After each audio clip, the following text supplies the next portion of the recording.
The problem is we focus so much on God being at the center, which is very important. But for a marriage to work, you both need to show up and you both need to make room for your spouse to show up. And sometimes we don't show up, or sometimes we overshadow our spouse.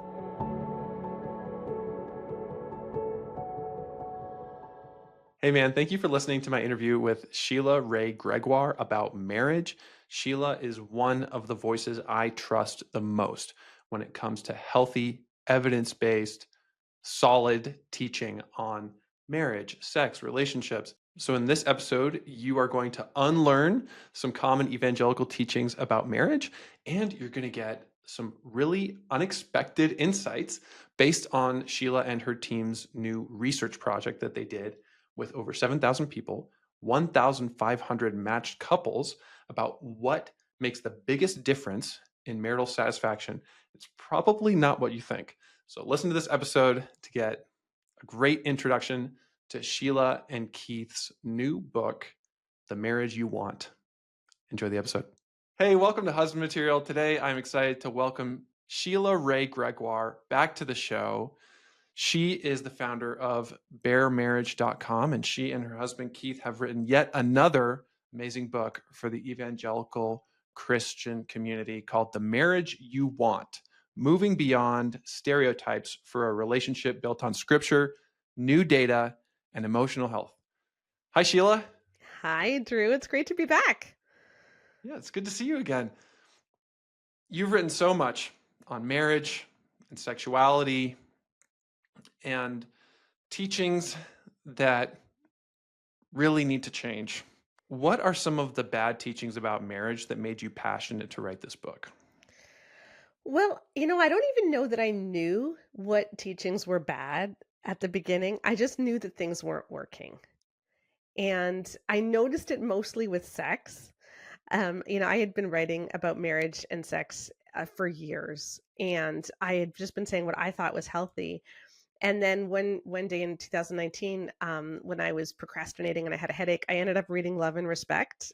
And when I saw in that book that he said, to women, if your husband's typical, he has a need that you don't have, and the need is for physical release. And if he doesn't get physical release, he'll come under satanic attack. I freaked out. And I thought, oh my gosh, this is so unhealthy. And that's what started our team doing these massive research projects and trying to identify, what teachings do we have in the church that really mess stuff up? And we did that for sex with the Great Sex Rescue and with the Good Guy's Guide to Great Sex. But now we've done it for marriage in general. And we've just seen that, yeah, there are some things that we teach that do not result in good fruit. And we need to change that. What are some of the other examples of bad marriage advice that keep coming up? Yeah, well, one of the big things that we found was really key is partnership. Okay, so marriages work best when you are a team, when you each put in effort, when you each show up with everything you have, when you're each committed to making this work, and when you're each putting in about the same amount of effort. And the way that you measure that is that you each should have roughly equal downtime. Okay, so one of you should not be significantly more exhausted than the other. So you really want teamwork. But a lot of our teachings actually detract from teamwork. And one of the big ones is the idea that a husband should have the tie-breaking vote. Or, when you're having a disagreement, the husband ultimately gets to decide. And we found that that belief is highly correlated with bad sex lives, with not feeling like you're close friends, with not having shared hobbies, even with a lot of emotional immaturity and dysregulation. So when you believe that he has to have the tie-breaking vote, your marriage really suffers. But when you believe, Mm, hey, we can work things out together, we put ourselves under God, we're partners, and we figure it out together, those marriages flourish. yeah. You talk about the triangle image of marriage being the husband and wife running toward Jesus together, which is a beautiful concept, and yet your understanding has evolved. Mhm. What is your take on what it really looks like to run toward Jesus together in marriage? I think there's a lot of different ways that we can mess that image up. Because and Keith and I were told this when we were getting married, it's just so beautiful because the closer you move to God, the closer you move to each other. And it does sound very beautiful. It does sound very idyllic. But the problem is We focus so much on God being at the center, which is very important, but we forget there's two other elements of the triangle. And yes, we need to focus on God, but for a marriage to work, you both need to show up and you both need to make room for your spouse to show up. And sometimes we don't show up, or sometimes we overshadow our spouse. And it's just so important to be there with everything that you are. And often, what happens is that we're given all of these ideas of what it means to be a husband in marriage and what it means to be a wife in marriage. And then instead of showing up with everything you are, you kind of try to fulfill these roles that aren't really you. And that can lead to a lot of shame and a lot of hiding. Like I'm someone who is a very logical person. My husband is way more emotional than I am. He's also a physician. He's super smart, but he's more emotional. He's more touchy-feely than I am. And that can make it sound like, well, we're not very stereotypical, like there's something wrong with us, because almost every sermon that you hear will be, oh, the guy is so logical, he needs to listen to his wife's feelings. Well, we're the opposite. But a lot of couples are the opposite. Like, for instance, the Myers-Briggs personality type inventory. They actually measure thinking versus feeling. And what they find is that I think it's 56% of men are thinkers. So it is the majority of men, barely the majority, but it is the majority. But 73% of women are feelers. So that's more. In both cases, it matches the stereotype. But if you're trying to figure out the chance of a guy who is a thinker marrying a woman who is a feeler, if you go back in time to middle school math, you know that the way you do that is you multiply the percentages together. And when you do that, you get about 42%. So that means that every sermon, every piece of marriage advice you have ever heard about a guy being a thinker and a woman being a feeler does not apply to around 58% of marriages. Wow. And there are so many issues like that. For example, the man is the higher desire partner.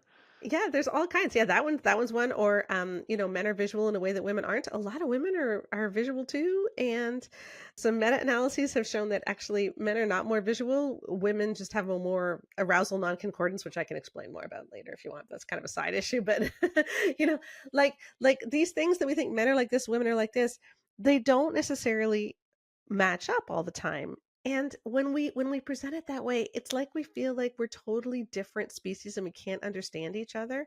That actually really detracts from intimacy. Plus, it makes you feel like, well, I'm not enough of a guy because I hate doing finances and I'm supposed to do the finances. And my wife's better at doing finances. So I guess I'm not a mature Christian man. And it's like, well, maybe you're really good at cooking, or maybe you're awesome at yard work or something. Like, who cares? For pity's sake, who cares? As a couple, we have all these things that need to get done. Who cares who does what as long as they get done? Mm. Thank you for giving us permission to just be ourselves. Yeah. Because marriage isn't going to work. Like, what is it that we want from marriage? Why do we get married? It's so that we can be truly seen and still truly known and accepted. And how can you be truly seen if you don't get to be who you are? Yeah. If we're trying to fit into some standard of biblical masculinity. Right. And when we put all those that pressure on us, it causes a lot of shame. It can cause us to retreat. It can cause us to get involved in really dysfunctional coping mechanisms that don't work, instead of just saying, yeah, no, this is who I am. And that doesn't mean that we don't grow. For pity's sake, I'm not saying that we don't grow. We have a whole chapter in The Marriage You Want on how, yeah, we're supposed to grow our capabilities. We're supposed to, work on ourselves. And that's a real gift we can give our spouse. But we still get to show up with who we are. And in order to be able to do that, we have to have our needs being met to a Mhm. reasonable degree. I really like the pyramid you created called the marriage hierarchy of needs. Can you say more about that? Yeah, so this really resonated with our launch team too, which is fun. So, okay, I'm going to tell you a story because it's the easiest way to describe it. So, I use this story in the book of Gabriella and Brad. So, they've been married for 10 years. They have three little kids, and Gabriella works as a nurse part-time, so she does a lot of shift work. She's up a lot overnight. She's often exhausted. She's constantly trying to figure out childcare, and her husband works full time. So Brad works full time, but he's not super hands on with the kids. And Brad disclosed 6 months ago that he's been using porn their whole marriage. And this just devastated Gabriella. and their sex life was already on life support, and now it's basically gone down to nothing, and they've been fighting about this a lot because he's like, "Look, I said I was gonna quit, and you're not forgiving me, and this isn't right." So, he says, "Gabriella, we need to go talk to the pastor." So they go in and talk to the pastor, and they tell their story, and the pastor says, "Okay, look, what Brad needs is more sex, and so, Gabriella, you give Brad sex again, but what Gabriella needs is for the kids to be looked after a little bit more, and she needs a little bit more time off. So, Brad, you do bath time, and you do some of the homework, and then Gabrielle will give you more sex." And that sounds like the kind of advice we often hear, right? Just figure out what your needs are and you each meet each other's needs. That's how we compromise. The problem is that compromise only works if you're starting on an even playing field. And Gabrielle and Brad were not on an even playing field. Because as you just mentioned, we have a marriage hierarchy of needs. And we wrote this based on something that Maslow wrote, and if anyone who's ever taken psychology in college will have heard of this. But, humans have a pyramid of needs where your biggest needs are on the bottom of this pyramid. Things you can't do without, food, water, safety, shelter, etc. Things you will die without these things. And then you have the things that you would like to just make life better, friendships, a good job, things that you like. And then we have those things that give life meaning, right? Like your self actualization, feeling like you're fulfilling your calling.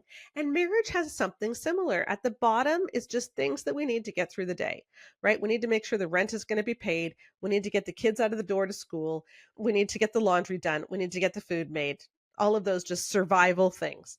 And then we get into the things that make life nice. Right? Working on our friendship, having date nights, finding a job that you don't hate, finding a church that you like, all of those things are nice. That's when we start to live. But then we start to thrive where we really feel known in our marriage. We really feel intimate. We feel like we're fulfilling our calling from God. And that's all wonderful stuff. Well, what was going on in Gabriella and Brad's marriage is that Gabriella was living on that bottom tier. She was barely surviving. And Brad is up here living and living and maybe even trying to thrive. He's trying to get everything that he wants to make life great, but he isn't getting in the trenches with Gabriella. And if they're going to get their marriage met, their marriage to grow, he needs to get in the trenches with her and do those survival things. He needs to help with the kids. He needs to help with that. And he needs to help his wife feel safe because she doesn't feel safe right now, because he confessed to the porn use and then all he's been doing ever since is bugging her for sex. So she doesn't feel safe. So let's get those security needs met and then we can work on everything else. Mhm. Yeah, I hear from a number of guys that they want more of a compromise in their marriage. They feel like I'm working really hard in recovery, reading all these books, I'm doing all this healing work, and she's not Right. doing any of that healing work for the wounds that I've caused to her. And that's hard. It is. But you need to understand that if she feels trauma, it takes a long time to heal from trauma. And the biggest thing she needs is to see that you're trustworthy over time. And I think a large part of repentance and truly earning back that trust is understanding the harm that you have caused. It really depends, too, on the level of intimacy that you already had in your marriage. Because some people were never close. Some guys spent so much time running away from themselves and retreating into pornography that they never really developed any kind of emotional connection with their wives. They were never really able to be emotionally vulnerable at all. And that's going to take a lot more time to recover from than a couple that was emotionally vulnerable. This was just a habit that he brought into marriage that he needed to quit, and he dealt with it. But he already had been vulnerable with her. He already had shown her who he really was. He already had shown that, yeah, you can trust me emotionally. And that's much easier to rebuild there. So you have to ask yourself, what's the foundation that we're building on our marriage? Because it could be that we never had much of one in the first place. And so we've got to do far more than just work on forgiving or healing from trauma. We've got to actually build that emotional foundation we may never have really had. You talk about how important it is to have fun together, to have emotional connection, a passion, an affection. Yeah, and this is a fun chapter to write. Chapter 3 on just enjoying being together because I thought I thought I was gonna hate writing it because it's like, there's nothing else to say. Just spend time together. I mean, that is so boring. Just spend like, what else is there to say? But then when we looked at our data, because we had so much data, and this book is so packed full of charts, it's super fun. If you're like a visual person and you like charts and you like graphs, and maybe you've read The Great Sex Rescue. This is like The Great Sex Rescue on steroids. There are so many charts, Mhm. okay? And we surveyed 7,000 people for this book and 1,300 matched pairs, which was really cool because with the matched pairs, we could see if he answered one way, how did that affect his wife? Or if she answered this question that way, how did that affect her husband? So we could lots and lots of really cool insights. But we found a lot of things that lead to a feeling of friendship and a feeling of closeness that we weren't expecting to be so influential or important. And I'll mention just a few. Prayer helps. And everyone's like, well, obviously that, you can just picture your pastor saying that. Yes, we all know that prayer helps. But prayer helps, especially for couples who aren't that emotionally close in other ways. Like those are the people that get the most benefit from prayer, which we thought was super interesting. It's almost like prayer is emotional intimacy on training wheels. So if you're really uncomfortable sharing your feelings with your spouse, maybe that's something you never really got used to and you're still learning. When you can pray together, it helps you get more comfortable. That's awesome. So I thought that was cool. The other thing we found is that talking about spiritual things is actually more important for marital flourishing than prayer. So, not saying you shouldn't pray, okay?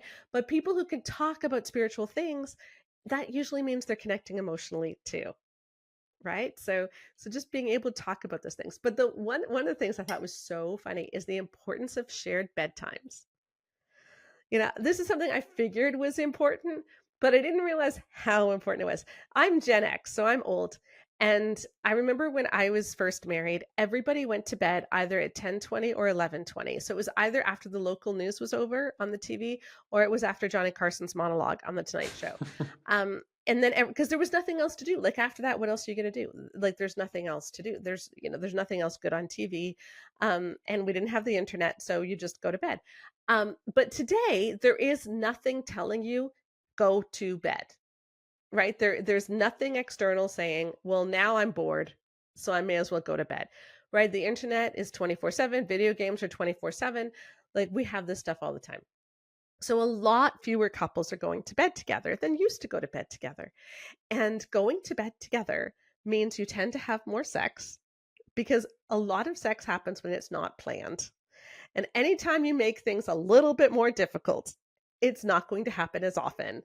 Okay. It's like raising the price on something. When you raise the price, it's not going to be bought as much. Well, when you're not in the bedroom at the same time as your spouse, when you're going to sleep, sex is not going to happen as much. And you're not going to talk as much together because a lot of going to bed together is just unwinding after the day and just talking about your plans for tomorrow or just low key conversation that's comfortable.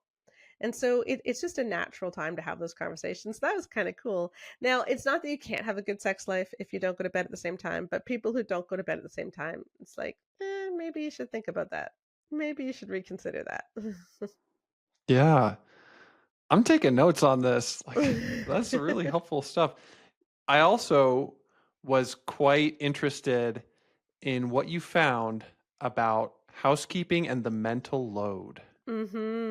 This one blew me away. I think of everything we found, this was the most surprising to me because I knew it was important, but I didn't realize how important. So, normally, when you think about what are the two biggest things the couples fight about, Money, sex. money and sex, right? That's we always hear. It's money and sex. Okay. So we measured marital flourishing on a scale of 1 to 100. If anyone cares, if anyone's a data geek, we used previously validated question sets. So we used a marital flourishing scale and it was out of 100. And if you have money problems, your marital flourishing falls by about 5 points. Okay, so it is statistically significant. It's not huge, but remember that most people's marital flourishing is between 60 and 90, so 5 points is fairly significant. If you go from having sex several times a week to having sex just once a month, your marital flourishing falls by about 10 points. So more important than money, that sounds pretty bad. But if you go from doing 50% of the housework to doing 90% of the housework, your marital flourishing falls 30 points. Whew. Like that is big. So that's 3 times as important as sex, 6 times as important as money, and nobody talks about it. My goodness.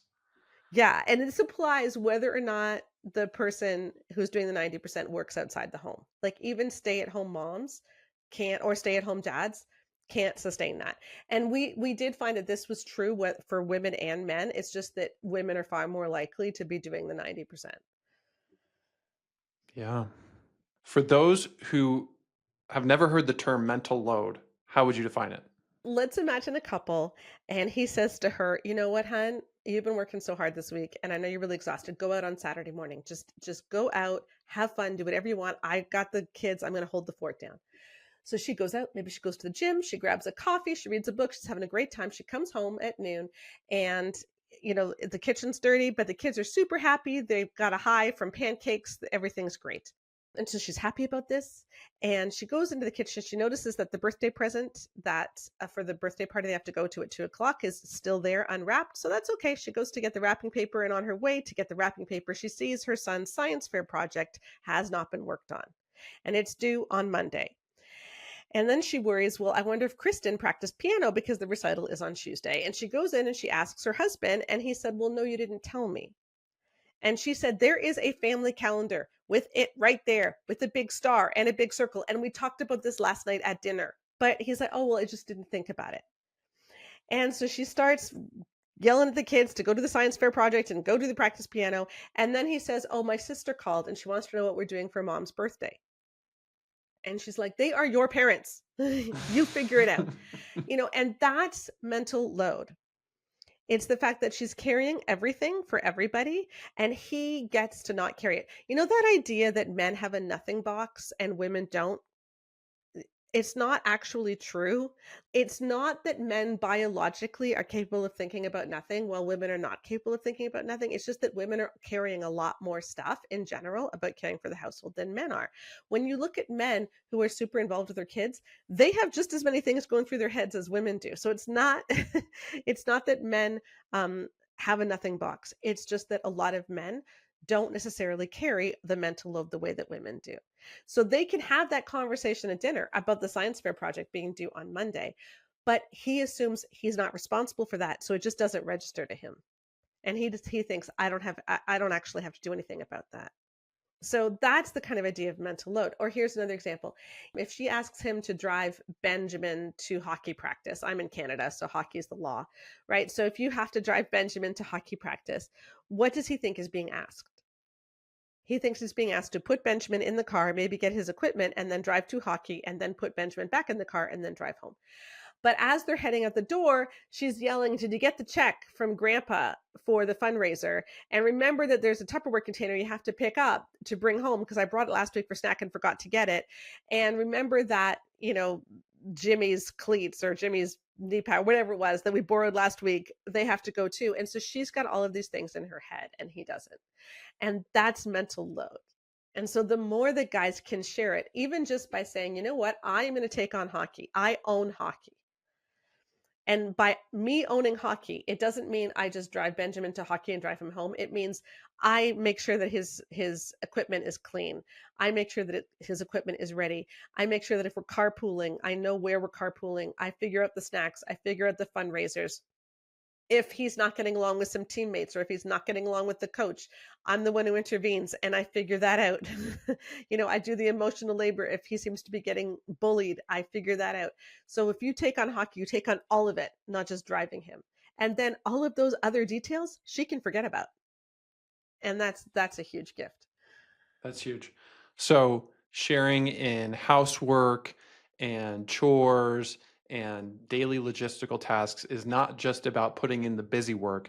It's also about anticipating and predicting everything that needs to Mhm. happen in a more mutual reciprocal way. Exactly, because even when he says, "Look, honey, I'd be glad to help, just give me a list." If you say, "Give me a list," the problem is she still has to carry it all. She still has to remember what needs to be done.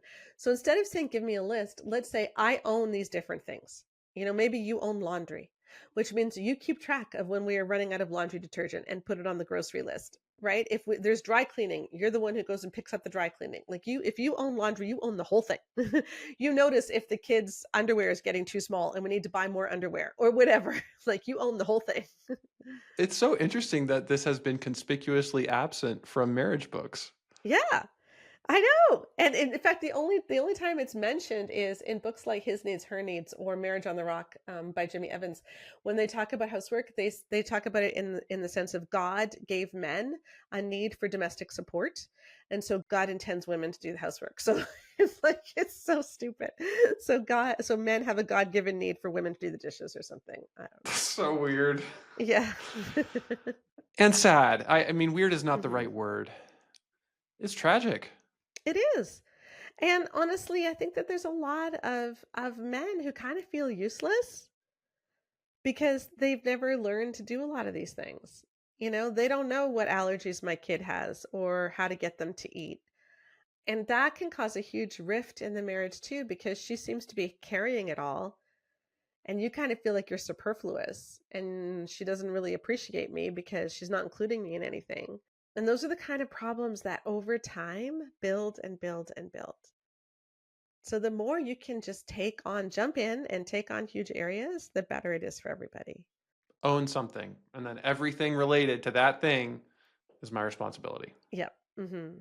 Sheila, what do you and Keith mean when you say don't make things harder than they need to be? Yeah, we found this especially when it comes to things like spending time together or enjoying each other is I remember when we got married, there was this advice, you need a date night a week, you need a night away a month, and you need a week away a year for your marriage to survive. Do you know how expensive that is? Like, that's seriously expensive. And then once you have kids, that's even more expensive and difficult because you need to get babysitters. Like, it's insane. And I think a lot of the advice that we're given on how to make marriages work are just things that we need to add to our budget and add to our calendar. And nobody has enough time or money. So, I think we just need to take a chill pill and say, wait a minute, what can we just do to enjoy each other and spend more time together that doesn't necessarily cost more money or time? How can we just be more involved in each other's lives? Let's take a walk after dinner. Let's do chores together at the same time. Let's do puzzles together. I don't know, but it doesn't need to be something super, super difficult. Now, if you're the kind of couple that loves date nights, more power to you. There is nothing wrong with that. But when we measured this, what we found is that couples who enjoy being together, they do so many different things. It isn't like doing one particular thing results in marital flourishing. Everyone is different, and some people are going to like the super involved date nights. But I love what one couple said to us, which is marriage is the art of being boring together. Like I want someone I can be boring with. That's awesome. you know? And you're allowed to be boring together if that's what you enjoy and you just want to kick back and chill. That's so good. Being boring together, being unimpressive, being uninteresting, but just being real. Yeah. You had this great quote from the movie Shall We Dance Mm. that really moved me. Yeah, it's one of my favorite movie quotes of all time. In Shall We Dance, Susan Sarandon says, "We need a witness to our lives. There are 8 billion people on the planet. I mean, what does any one life really mean? But in marriage, you're promising to care about everything, the good things, the bad things, the terrible things, the mundane things, all of it, all the time, every day. You're saying your life will not go unnoticed because I will notice it. Your life will not go unwitnessed because I will be your witness." Mhm. Isn't that beautiful? I just think that's so lovely. We've been married for 33 years now, and through good times and bad times, I know I can never leave him, no matter even if he totally bugged the crap out of me one day, because he walked with me through one of the worst times in our lives when our son died. There's nobody else on this planet who will ever understand that the way he did. This week, as we're recording this, I'm walking with him through the death of his father. And I knew his dad. I've known his dad for 36 years. And so we know the things that matter. It's like I've seen it. I've seen you at your worst. I've seen you at your best. I've celebrated with you. I've mourned with you. I understand why that particular song makes you cry. I understand why you just can't watch that TV series because something freaked you out when you were 6 and you've never gotten over it. I understand all those things about you. And isn't that what we just want is to be seen? And it doesn't mean that we're perfect. A lot of us have a lot of things to overcome, and we have hurt each other, and we have to grow from that. But even in the growing, we're saying, I love you and I want to do this for you and I want to do this with you. And that is a gift that we can give each other. That's how it's supposed to be, where the relationship is the center, not sex, not something on the surface level. We do talk about sex in The Marriage You Want, which was very difficult for me to do because when you've written 4 books on sex, to try to write just one chapter on it is really hard. But yeah, sex grows from a good relationship. It doesn't replace one, and it's not the foundation. In your chapter on sex, this sentence caught me off guard. Hmm. Why do you say you shouldn't prioritize sex in your marriage? Right, because we hear that all the time, right? You need to prioritize sex. No, no, no, no, no, no, you don't, you don't, you don't. You need to prioritize the ingredients of great sex. Because those are 2 very different things. When we prioritize sex, what we usually mean is we try to make sure that we have sex frequently. But having sex frequently, the only thing that guarantees is that he has an orgasm. It does not guarantee that she does. It does not guarantee that you feel emotionally close during sex. It does not guarantee that she wanted to have sex or that he wanted to have sex. The only thing it guarantees is that he has an orgasm, because in 95% of cases, men report that they almost always or always orgasm during sex, compared to only 48% of women in evangelical marriages. So if we want to have a good sex life, we have to stop focusing on frequency and we have to start focusing on the ingredients of great sex. Making it pleasurable for her, making sure that we're emotionally close, getting rid of porn and the pornified style of relating, getting rid of the transactional idea of sex, and really, yeah, focusing on how to awaken desire. And when you do that, sex gets good. Amen. That's awesome. And guys, if you want to hear more about that, go back and listen to my interview with Sheila about the Great Sex Rescue, and I'll put a link to that in the description. But if you want the Great Sex Rescue encapsulated into one chapter, you can read The Marriage You Want. But if you want more, yeah, get the Great Sex Rescue. Yeah. Awesome. So The Marriage You Want is available now. You can find it at a link in the show notes. Sheila, what is your favorite thing about marriage? Oh gosh. I probably already said it, which is the art of being born together. I really like that. Not so much 20 years ago, but now that I'm in my 50s, it's just really nice to be able to relax. But also now that I'm in my 50s, I think my favorite thing about marriage is being grandparents together. Oh my gosh, that's fun. It's so much better than having your own kids. Oh, it's awesome. And being grandparents when we're young is super fun.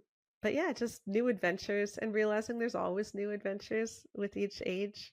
As Keith isn't working as hard as he used to work now, and he's sort of semi-retired, and we're doing a lot more of this, so our lives are changing, and we've got grandkids, and so our lives look really different now than they did 5 years ago or than they did 10 years ago. So it's like there's always something new, and I like that too. I guess that's more than one thing, but yeah.